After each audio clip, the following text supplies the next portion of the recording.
Guys, so marami pa akong stock dito ng pagkain ng mga alaga. Yung pang sisiw, actually parehas itong pang sisiw. Pero ito yung mga mas maliit naming alagang sisiw. Medyo nakaluwag-luwag kaya may stocks. Kasi kailangan meron talagang pagkain sila. Kasi lalo na yung mga sisiw, kailangan pag wala na silang pagkain, naglalagay na kami ng pagkain para manatili yung kanilang magandang kalusugan. Siguro itong pagkain nila nasa mga 2 kainan o 3, ganyan.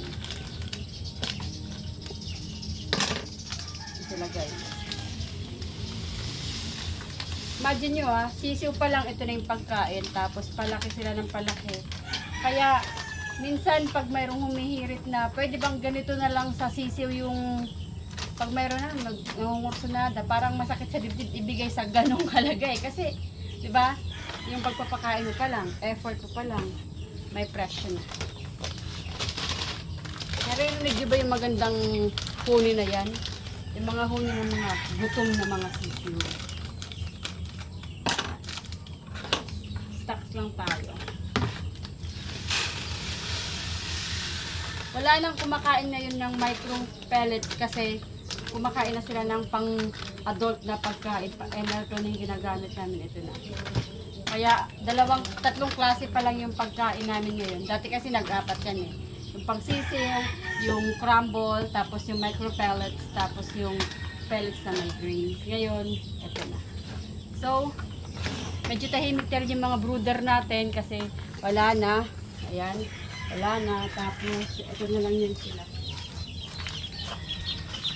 Ito na yan sila ang pinakamaliliit na mga sisiw ngayon. Pero, mayroong mga hen hatch na inaantay namin na ma-hatch na sana. Anak ni Blue. Tapos may chik.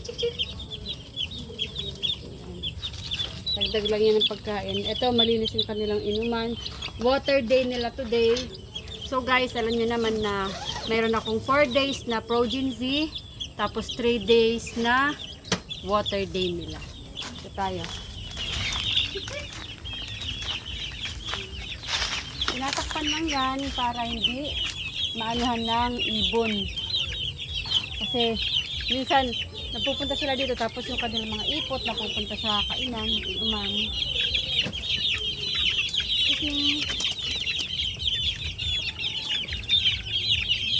Kailangan dilinisin din ang ipapagpag yung kanilang kainan.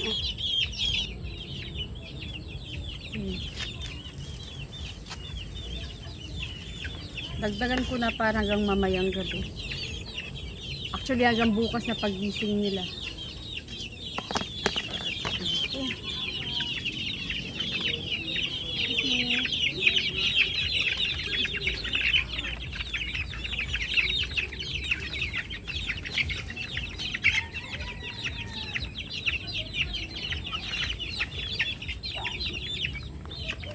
Tingnan nyo sila guys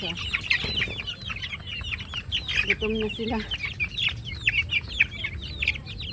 Yan. Ganda nilang tingnan. Yung iba dyan naglulugon na. Natatanggal yung kanilang mga baby feather.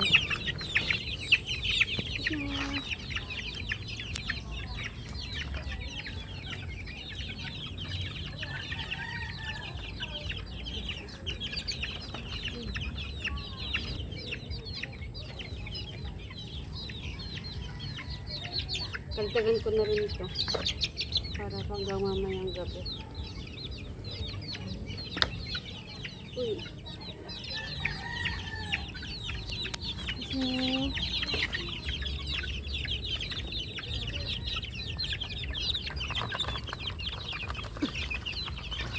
Okay. Unang pakain, pass lang ko yung kainan kasi marami pang nag-aagawan. Pero mamaya pag kalmado na sila, itatabi ko na siya dito. Maka-straight na lang yun sila dito. So, dapat na tayo sa kabila para magpakain dun sa mga sisiw na nandun. Guys, ito naman yung sa Enerton na lalagyan. Ayaw mo mabuksan. Guys, ito naman yung sa Enerton. Yan. Yan yung pagkain. So, meron kaming stocks ngayon. Sabi ko nga, medyo nakaluwag-luwag, kaya medyo may stocks tayo dyan sa pagkain.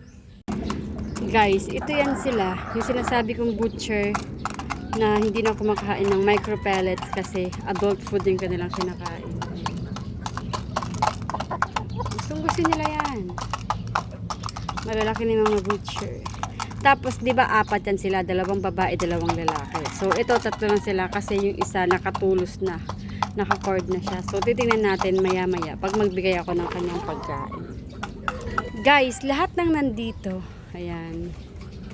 Yan sila. Yan. Yan sila. Ang kanilang pagkain ay, eto na. Yung pellets na mayroong grains. Yan. Ito yan siya, guys. Oh, tingnan nyo.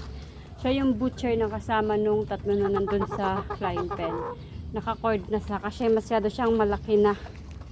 Inaaway niya na yung isang sisiw doon. Sandali, bibigyan kita ng pagkain, okay? So, yan na siya. Ang kanyang pagkain niya. Dito, oh. Dito, oh. Ito na, oh. Yan na. Yan na siya. Ganyan na siya kalaki. Yan na yung naka-cord na butcher. Diba? Sarap din niyang kumain. At saka yung sinasabi ko na naglilimlim na hen, ito yon, si Gretchen. Pero yung mga itog na nililimlim niya, hindi sa kanya. Kay Lady Blue. Grabe ang init. Tapos guys, itong 4 na flying pen na TP sa kay Rudy, tapos yung kay Agent Orange. Tapos meron tayong naka-TP na babae din. Tapos yung kay Chappy, ay, si Catriona yun, yung babae doon na nakatipi. Titingnan natin mamaya. Ito rin ay kumakain ng Enerton natin. So, yan sila guys, yung bulik ni Barangay Donna, tapos yung nandyan sa flying pen, tapos yun, ito yung kinakain naman.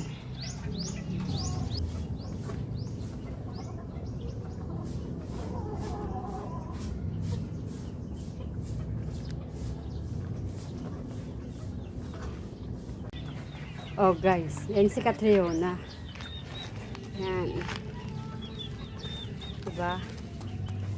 Nandito siya sa tipi. Tapos, minsan pag nangingitlog siya doon sa likod ng banga. Tapos ito naman yung kumakain ng mga yung crumbles.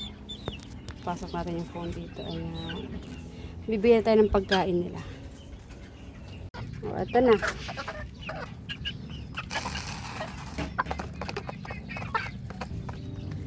Ayan guys, yung kanilang favorite food.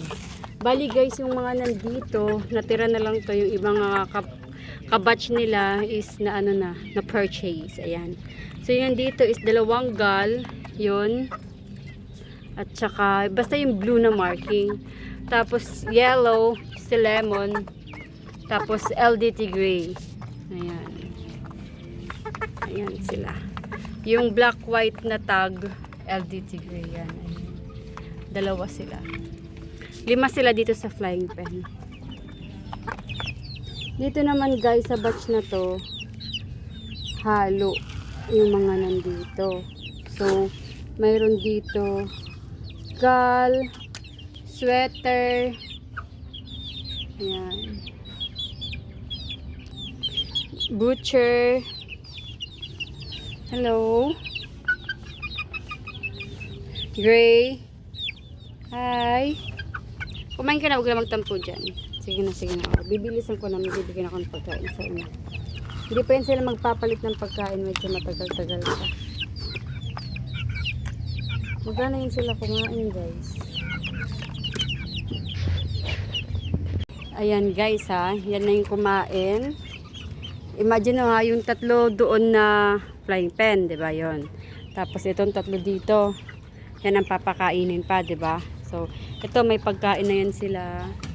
Ayan. Tapos ito rin. May pagkain na yan sila. Tapos ito hindi pa kumain. Hindi pa ako nakapagbigay ng pagkain nila. Pero, yung pagkain na binuksan ko, nakakabukas lang. Ito na yung tira. So, kumbaga, isang pack ng ganon. Diba? Guys, di ba? Kita nyo yung pagkain, marami kaming stocks. Kasi para pag walang pera sa mga susunod na araw, at least meron kaming stocks. Hindi ko na napoproblema, hindi na napoproblema. Isang kainan, isang pack. So, mga 54 yata yung price nun. So, bilangin nyo na lang. Kaya medyo, ma-pricey siya. Pero maganda naman kasi yung pundasyon ng katawan pag ganun yung pagkain. Ayon sa experience namin. So, guys, yung umubos ng pagkain na to is sila. Ayan. Mga aktibo yan sila. Takbuhan ng takbuhan. Ayun na guys, natapos na yung pagpapakain sa mga alaga. Ligpitan time na. So, yun ang kwento ng mga pagkain na ginagamit o pinapakain ko sa aking mga alaga. Yung sa inyo ba, ano ba yung inyong kahiligan or napagkakatiwalaan na ng mga pagkain ng inyong mga alaga? Comment down below, chikahan tayo.